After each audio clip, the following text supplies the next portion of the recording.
Bir parça yap, bir parça. Abi yalnız konuşup sen bırak abi.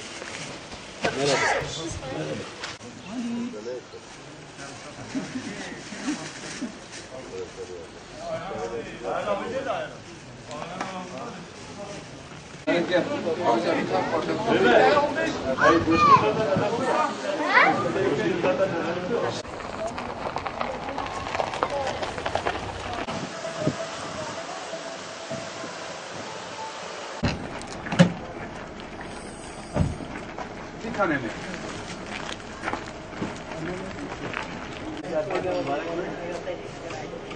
Aha bu sizlere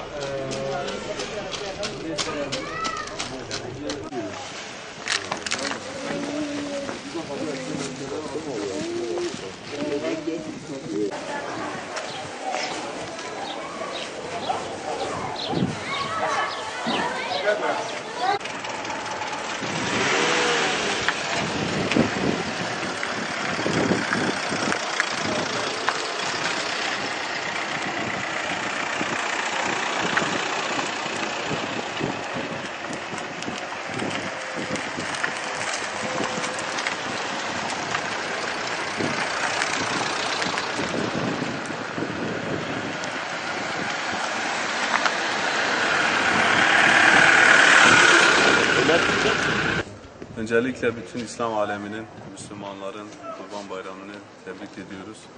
Ağrı halkının Kurban Bayramı mübarek olsun. Ağrı Mustazaflar Cemiyeti olarak Kurban Organizasyonu düzenledik.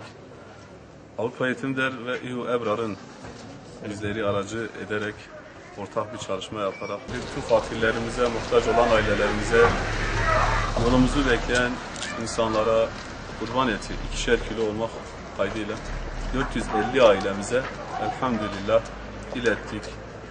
Onların sofralarında az bir şey de olsa bir kurban etinin pişmesine vesile olduk. 2 gündür Allah razı olsun kardeşlerimizden, Mustazaflar Cemiyeti'nin gönüllerinden ve üyelerinden bir bütünlüğü olarak Kurban Bayramı 1. günü, 2. günü kurbanlarımızı kestik, çalıştık. 8 ekip halinde Ağrı'nın tüm mahallelerine, köylerine ulaşmaya çalıştık.